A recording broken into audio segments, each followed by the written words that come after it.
Hi everyone, here we've got Oppo A15 and let me share with you how to change video resolution on this device. So first of all, we have to enter the camera app, so let's tap on it and we have to switch to the video mode. So simply tap on the video option, and if you can see this red circle inside the shutter button, it means that for sure you're on the video mode. What's more, the video will be highlighted.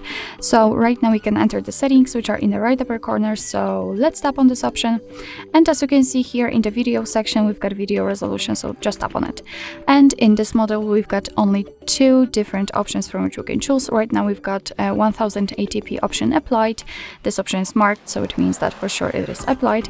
So all we can do right now is to switch to the 720p. Just tap on it, and since it is highlighted, it means that the resolution has been changed successfully, and from now on your device will record videos in chosen quality.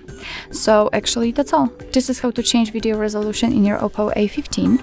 Thank you so much for watching. I hope that this video was helpful, and if it was, please hit the subscribe button and leave the thumbs up.